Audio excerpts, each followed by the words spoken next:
Hey, what's up, people? Piz out here, and today I want to talk to you guys about Elysium, written and directed by Neil Blomkamp, who brought us the film District 9 a couple of years ago that I really liked. Elysium is the story of a future Earth in peril. It is overpopulated, it is diseased, it is just not a very nice place to live, and the wealthiest inhabitants of Earth decide to create this sort of satellite utopia out in space called Elysium. And on Elysium, nobody ever gets sick, nobody ever grows old, and nobody ever dies. And everyone on Elysium pretty much walk around like they have a stick up their butt. They talk in some kind of weird accent, and they're pretty much heartless, soulless, unsympathetic people all the way around. Enter Matt Damon's character, who, and help me out here, because I left and went to the bathroom for about a minute, and maybe this was resolved during that minute that I was gone. But was he supposed to be of Hispanic origin in this movie, or was he supposed to be the only sort of Anglo-Saxon in this I mean, think of the slums that the prawns lived in District 9, only they're inhabited by people now.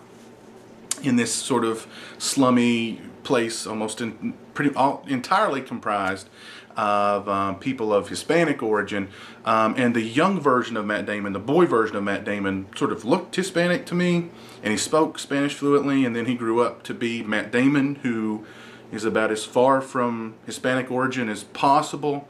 So clear that up for me if that was cleared up in the minute that I was gone to the bathroom. But anyway, Matt Damon's character is dosed with a lethal dose of radiation, and basically he's got 5 days to live before his insides liquefy and he dies a horrible death.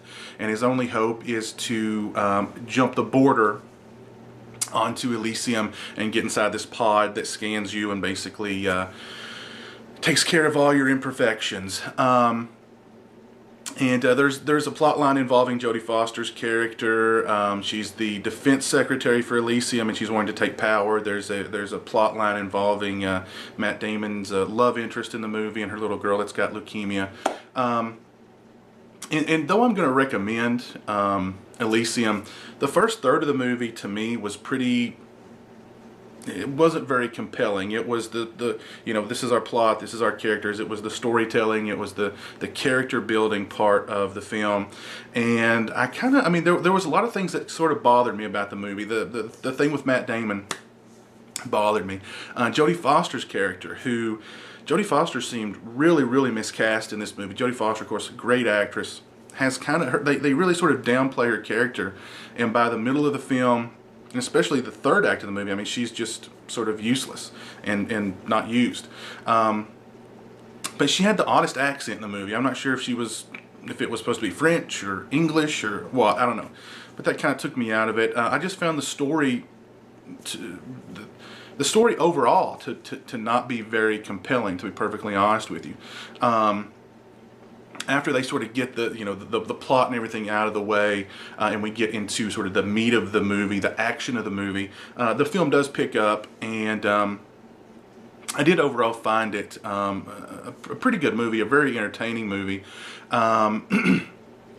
The action sequences in the film, the fight sequences in the film are all really cool. You've got a lot of really sort of just out of nowhere, super violent, people exploding, people's faces being blown off kind of violence that we saw in District 9.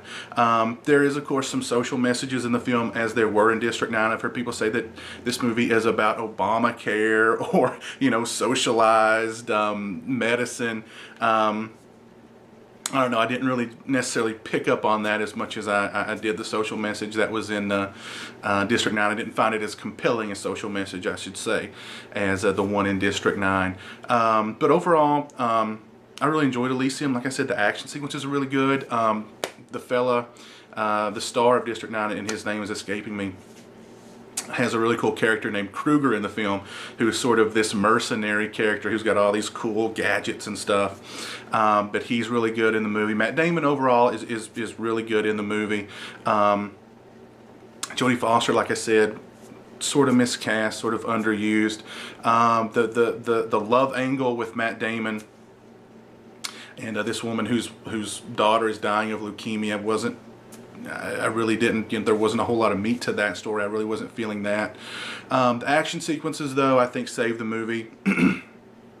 The last act does work. It's got the same kind of, it tries to send you out with maybe a tear in your eye, kind of the same way District 9 did, although it's not quite as, like I said, not quite as compelling as District 9. But like I said, overall, I did enjoy Elysium. I do recommend it. It just, like I said, I just didn't find it that, I don't know. I guess I was expecting more, maybe. I just didn't find it that compelling, to be perfectly honest with you. The first third of it, like I said, honestly, I found it a little disinteresting, to be perfectly honest. But then, of course, it picks up in the second act and the third act, and that saves it, definitely.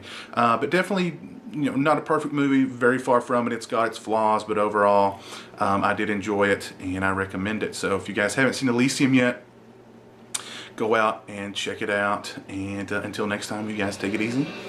Peace.